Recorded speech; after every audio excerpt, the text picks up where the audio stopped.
حضرت قاری سدیس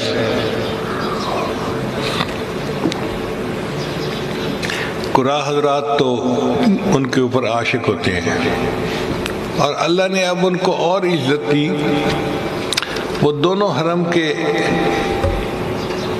امام بن گئے، یعنی حرم مکہ کے اماموں کے بھی سینئر وہی ہیں اور حرم مدینہ کے اماموں کے بھی سینئر وہی ہیں۔ اللہ نے شان دی ہے، مکہ جاتے ہیں تو اس مسجد میں نماز کی امامت کرتے ہیں، مدینہ جاتے ہیں تو مسجد نبی میں امامت کرتے ہیں۔ ایک دفعہ ان سے کسی نے سوال پوچھا کہ حضرت آپ کو یہ مقام اللہ نے کیسے دیا کہ آپ امام الائمہ ہیں؟ تو قاری سدیس صاحب نے یہ واقعہ خود بیان کیا، فرمانے لگے کہ میں بچپن میں بہت شرارتی تھا، اور شرارتیں کر کر کے میں نے اپنے ماں باپ کے ناک میں دم کر دیا تھا۔ میری ماں مجھ سے بہت تنگ ہوتی تھی، مگر میرے لیے دعائیں کرتی رہتی تھی۔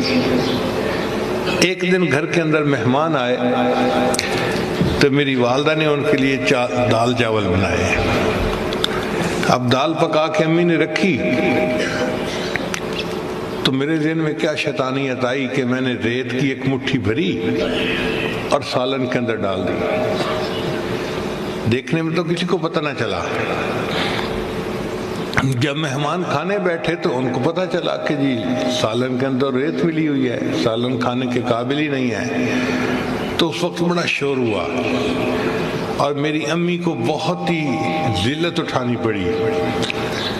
تو امی نے کہا پتہ کرو یہ کیسے ریت اندر چلی گئی۔ تو جب پتہ کیا تو میری شرارت سامنے آ گئی۔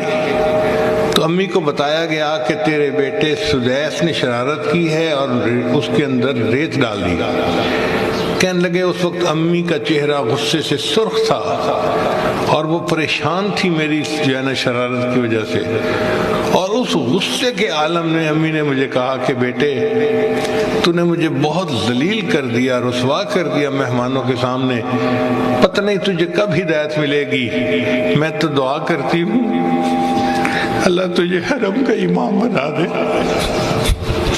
اس غصے کے عالم میں جو ماں نے یہ کہا کہ میں تو دعا کرتی ہوں اللہ تجھے حرم کا امام بنا دے، اللہ نے اس کو قبول کر لیا اور آج میں دونوں حرم کا امام ہوں۔